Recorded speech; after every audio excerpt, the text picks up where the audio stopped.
Good morning student. आज हम कक्षा 10 के पद्य खंड में पाठ 7 कवि सूर्यकांत त्रिपाठी निराला जी द्वारा लिखित कविताएं हैं अभी न होगा मेरा अंत और मातृवंदना। इन दोनों कविताओं के बारे में पढ़ेंगे। ये जो कविता लिखी गई है ये कवि सूर्यकांत त्रिपाठी द्वारा लिखी गई है। इनका जो जीवन परिचय है वो इस प्रकार है। इनका जन्म हुआ 1896 ईस्वी में, मृत्यु 1961 में, यानी कि जन्म 1896 में, मृत्यु 1961 ईस्वी में। परिचय, इनका जो जीवन परिचय है वो छायावाद के प्रमुख कवियों में निराला उपनाम से प्रसिद्ध सूर्यकांत त्रिपाठी का जन्म वसंत पंचमी को बंगाल के मेदिनीपुर जिले में हुआ था। उनकी औपचारिक शिक्षा हाई स्कूल तक हुई। तदुपरांत हिंदी, संस्कृत तथा बांग्ला का अध्ययन स्वयं किया। 3 वर्ष की बाल्यावस्था में माँ और युवा अवस्था के पहुंचते पहुंचते पिताजी साथ छोड़कर इस संसार से चले गए। प्रथम विश्व युद्ध के बाद फैली महामारी में पत्नी, भाई, भाभी और चाचा चल बसे। अंत में पुत्री सरोज की मृत्यु ने निराला को भीतर तक झकझोर दिया। अपने जीवन में निराला ने मृत्यु का जैसा साक्षात्कार किया था उसकी अभिव्यक्ति उनकी कई कविताओं में दिखाई देती है। विषम परिस्थितियों में भी उन्होंने जीवन से समझौता न करते हुए अपने तरीके से ही जीवन जीना बेहतर समझा। तो कवि निराला जी के जीवन में कई मुसीबतें आई। जिस प्रकार से बचपन में उनकी माँ छोड़कर चली गई, फिर जैसे युवा अवस्था उनकी प्रारंभ हुई, 12-13 वर्ष की आयु, उनके पिता की मृत्यु हो गई। और कुछ समय बाद उनकी जब शादी हुई तो उनकी पत्नी, भाई, भाभी, चाचा, जो कि प्रथम विश्व युद्ध के समय एक महामारी फैली थी, वो सब उसी बीमारी के कारण चल बसे थे। और अंत में जो उनकी पुत्री थी सरोज, उसकी भी मृत्यु हो गई। और उस मृत्यु से तो वो हृदय से इतने द्रवित हो चुके थे, इतने दुखी हो चुके थे, परंतु फिर भी उन्होंने अपने जीवन में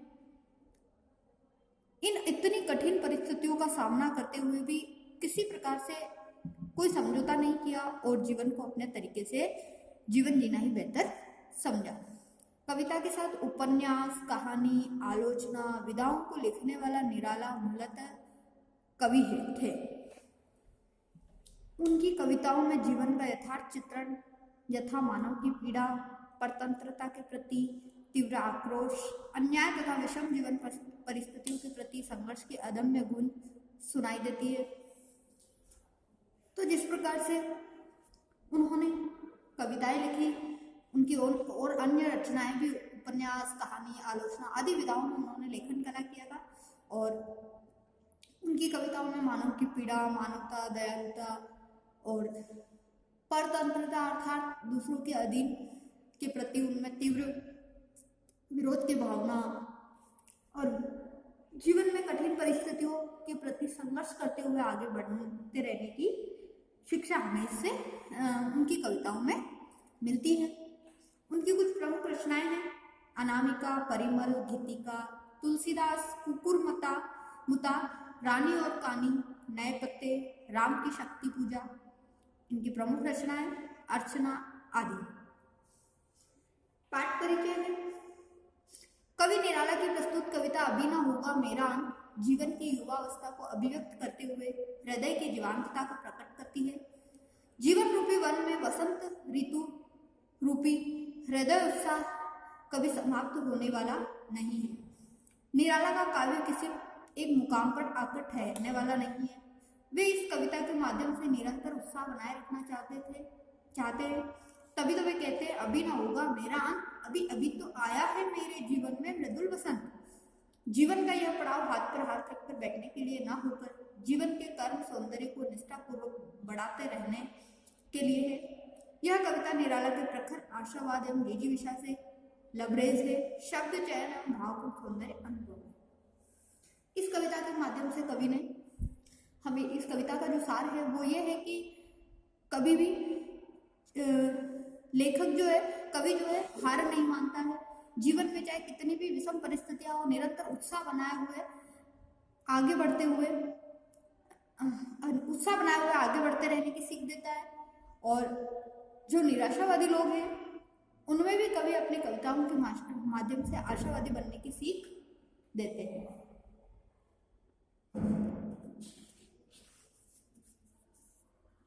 नेक्स्ट दूसरी जो कविता है मातृवंदना। मातृवंदना कविता में निराला का राष्ट्र प्रेम मुखरित हुआ है, जिसमें वे अपने अर्जित सभी कर्म फलों को माँ भारती के चरणों में अर्पित कर अपने को धन्य महसूस कर रहे हैं। कवि जीवन पथ के सभी विघ्न बाधाओं को पार करता हुआ माँ की सेवा में अपना बलिदान कर उसे हर दुख से मुक्त करना चाहता है। विनय शिल्प में लिखी गई यह एक अद्भुत कविता है। तो कवि के द्वारा लिखित जो मातृवंदना कविता है वो राष्ट्र प्रेम के भाव को प्रकट करती है। राष्ट्र के प्रति कवि के इतने भाव थे, इतना प्रेम था कि वो अपने जितने भी जीवन में किए गए कर्म हैं उन सभी का फल जो है माँ भारती के चरणों में अर्पित कर देना चाहते हैं और अर्पित करके स्वयं को धन्य महसूस करवाते हैं। कवि जीवन पथ के सभी विघ्न बाधाओं को पार करता हुआ माँ की सेवा में अपना बलिदान देना चाहते हैं। आइए अभी हम अभी न होगा मेरा अंत नामक कविता के बारे में पढ़ते हैं।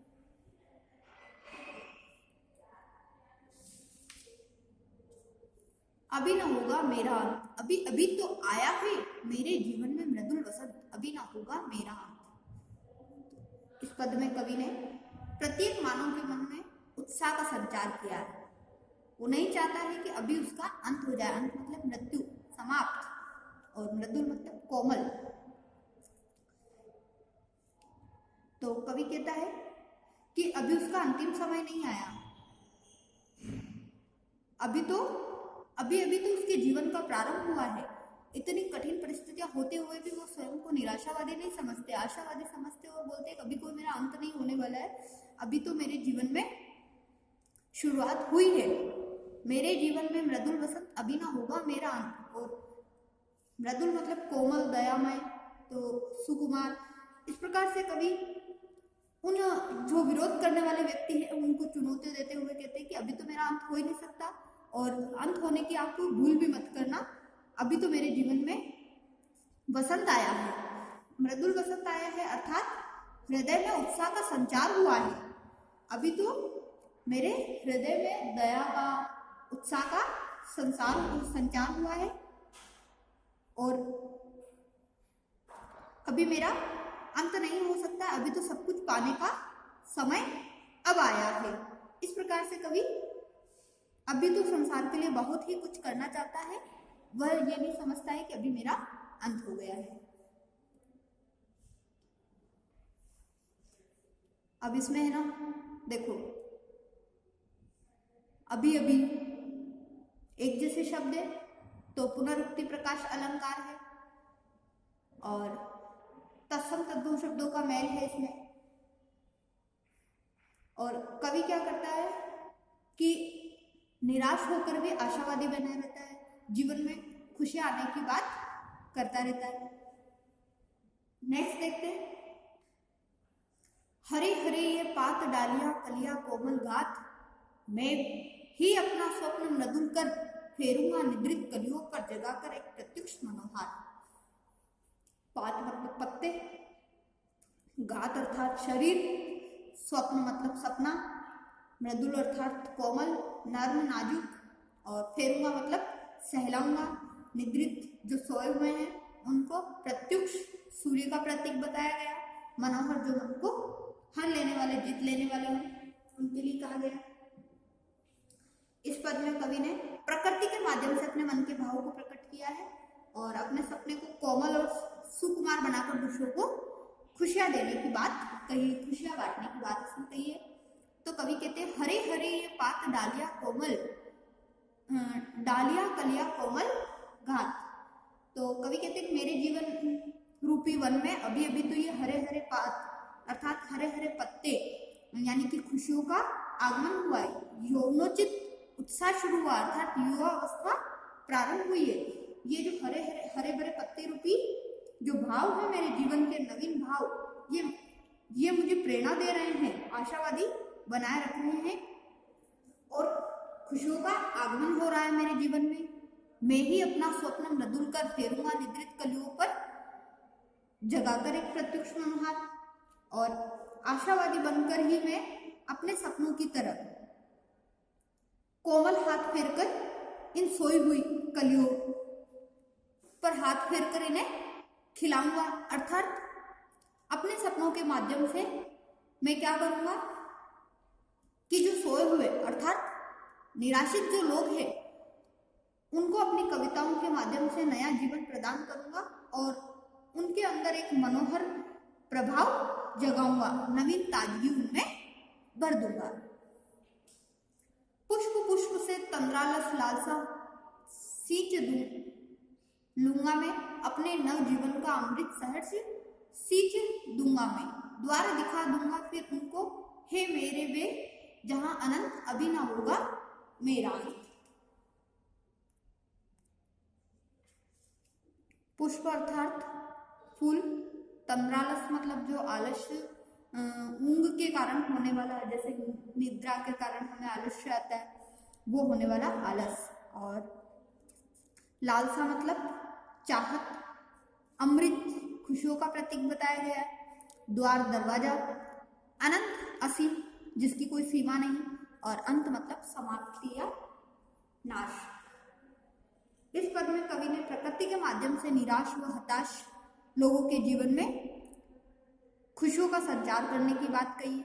कवि निराला जी कहते हैं कि प्रत्येक पुष्प पुष्प से तंद्रालस लालसा सींच लूंगा मैं, अर्थात ये जो पुष्प जो प्रतीक है अर्थात फूल जो प्रतीक है किशोर व्यक्ति का प्रतीक है। तो कहते हैं कि जो फूल रूपी किशोर है उसके जो जीवन में ऊंग से जो आलस्य उत्पन्न हुआ है उसको मैं दूर करके नव उत्साह अपने नव जीवन का अमृत सहर्ष सींच दूंगा।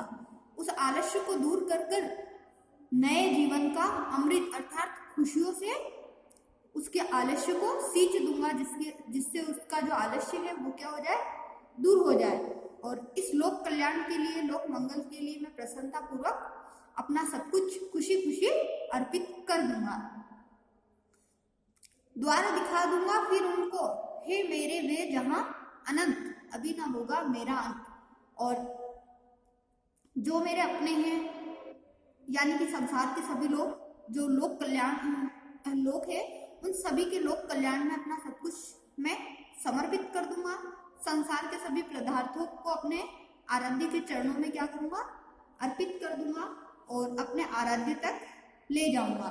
अभी तो मुझ में नव उत्साह उमंग का उदय हुआ है, किसी प्रकार से इतनी जल्दी मैं हार नहीं मान सकता, अपनी मृत्यु को स्वीकार नहीं करा सकता, अभी तो मेरा अंत नहीं हो सकता है। तो इस प्रकार से कवि अपने मन के भावों से जो निराशित युवा वर्ग है उसके मन में आशा की भावना जगा रहे हैं और कह रहे हैं कि अभी अंत नहीं हो सकता।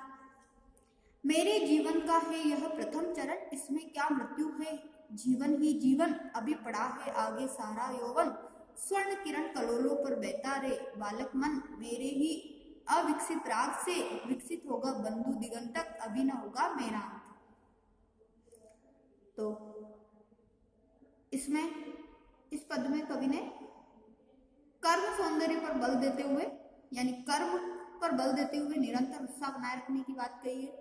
स्वर्ण किरण अर्थात सुनहरी किरणें, कलोलो मतलब पानी की लहरें, दिगंत मतलब दसों दिशाएं या दिशाओं का छोर, और अनंत मतलब जिसका अंत ना हो। तो कवि कहते हैं कि अभी तो उसका अंतिम समय नहीं आया है, अभी तो उसके जीवन का प्रथम चरण प्रारंभ हुआ है, अभी तो उसके जीवन में यौवन यानी कि युवा वर्ग की जो आयु है वो प्रारंभ हुई है। मृत्यु की तो अभी वो कल्पना भी नहीं कर सकता, इसमें कहाँ मृत्यु की तो वो स्वयं कल्पना भी नहीं कर सकता, और कल्पना करना भी कवि कहता है सर्वथा व्यर्थ है। हे जीवन ही जीवन अभी पड़ा है आगे सारा यौवन, और अभी तो मेरे जीवन की शुरुआत हुई है, सारा कार्य जो है मुझे जीवन भर अभी करना है, अभी तो मैं मृत्यु के लिए कभी सोच भी नहीं सकता और सोचना भी व्यर्थ है। स्वर्ण किरण कलोलों पर बहता रे बालक मन, मेरे ही अविकसित राग से। और इसी प्रकार से कवि कहता है कि हमें कभी भी बुरे समय को देखकर निराश नहीं होना चाहिए, आशा बनाए रखते हुए आगे बढ़ना चाहिए, और जो हमारी मेहनत का मार्ग है उसको कभी त्यागना नहीं चाहिए। कर्महीन हमें नहीं बनना चाहिए, कर्म करते हुए आगे बढ़ना चाहिए। कवि का जो जिज्ञासु हमारा जो कवि कहता है हमारा जो मन होता है वो जिज्ञासु भी होता है और चंचल भी होता है, जो कि बालक मन एक बालक के समान होता है, जो कि बहुत से सुनहरे सपने तो देखता है। सुनहरी स्वर्ण किरण मतलब सुनहरे सपने, तो सुनहरे सपने को तो देखता है एवं उन्हें संजोए रखता है, परंतु उनके लिए हमें क्या करनी पड़ती है, मेहनत करनी पड़ती है। और अनेक प्रकार की कल्पनाओं, मेरे ही अविकसित राग से विकसित होगा बंधु, दिगंत अभी ना होगा मेरा। तो अनेक प्रकार की जो कल्पनाओं पर वो क्रीड़ा करते हुए क्या होता है, खुश होता है।